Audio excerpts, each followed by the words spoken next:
แขวงนอกเพื่อจะได้เป็นการพร้อมเพียงเทียงนาแห่ต้น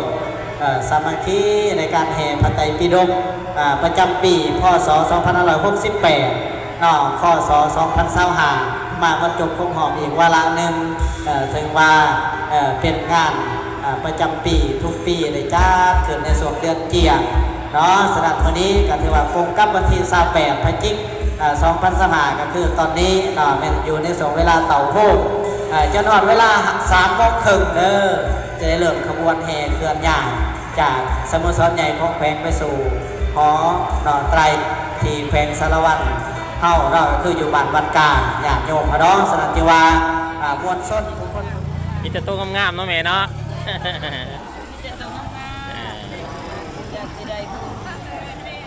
สบายดีแม่สบายดีโดยจากบ้านใดเนาะผักส่วนใดนี่บ้านลักสองเนาะอ๋อเป็นพ่อแม่พี่น้องมาจากบ้านลักสองเนาะพ่อแม่เทศบาลแขวงสารวัตรเฮานี่เนาะคือว่าพ่อแม่เพิ่นก็มีขายขันหมากเป็นมีต้นเงินต้นทองเนาะผู้สาวเพิ่นยิ้มงามๆเนาะพ่อแม่ประชาชนเพิ่นก็นั่งท่าเพิ่นนั่งท่าต่อขบวนเพิ่นออกมาเพิ่นว่าสบายดีแม่โอ้นั่งท่าขบวนเนาะแม่เนาะโอ้มีแต่ผู้จกๆงาม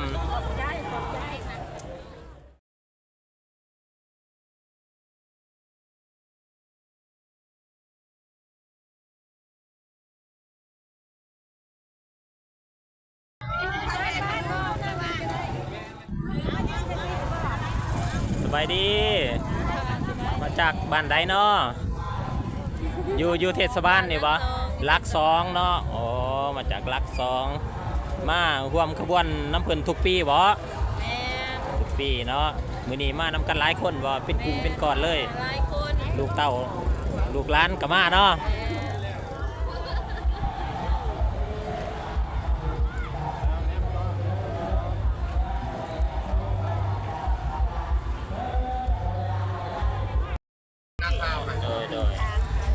สิขอถามพวกแม่เนาะ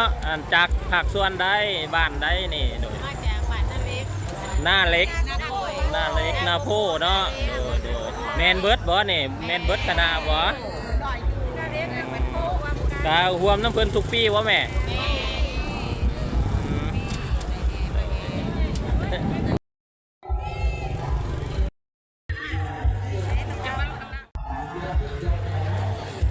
สบายดีมาจากบ้านใดเนาะ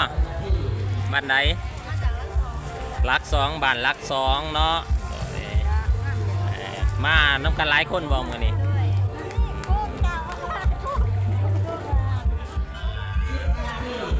มาเป็นคณะเลยเนาะมื้อนี้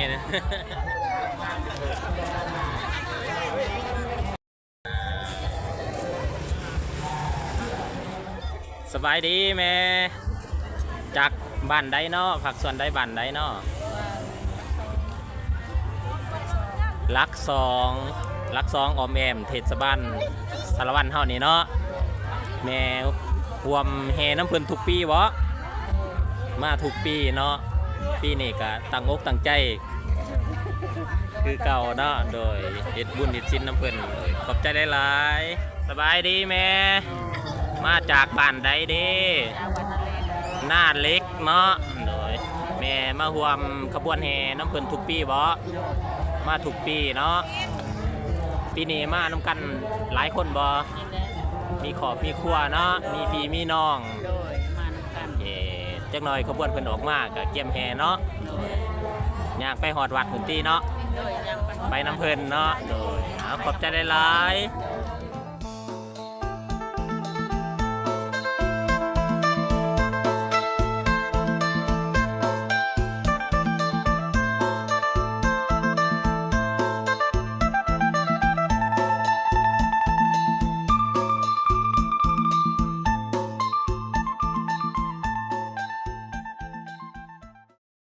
มันจะเป็นแถวเสือไปเลยไปต่อแถวเลยที่เราก็ได้ยังจ่อมอมาแล้วนอกขณะนี้ทาง พี่น้องชาวแขวงสารวัตรเฮาแต่กันเป็นพันเป็น128เนาะอยู่สุดแม่ที่ใดย่างเคลื่อนขบวนแห่เลยเด้อเอาคือเสียงครับออกนาเลย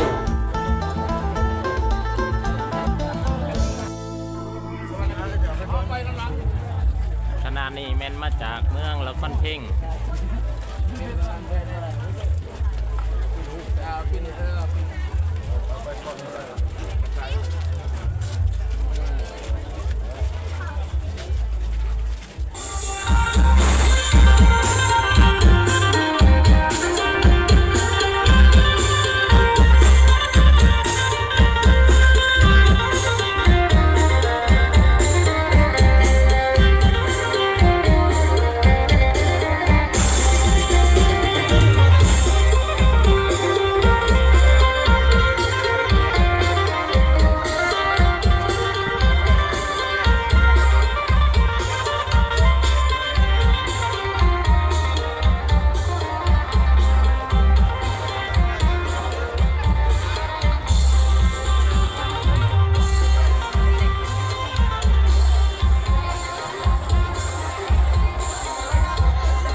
ย่างไกลเลย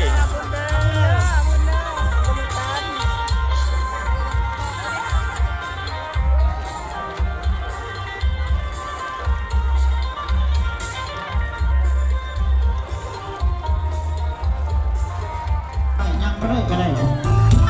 ก็จะเริ่มพอดการนำคนเขาก่อนก็ได้เนาะ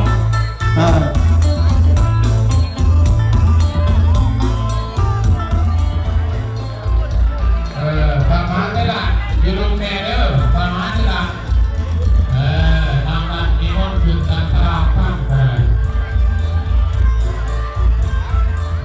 ไปนั่งบ้านนำบอดอยู่บนโซ่กับ4ประเภทพ่อ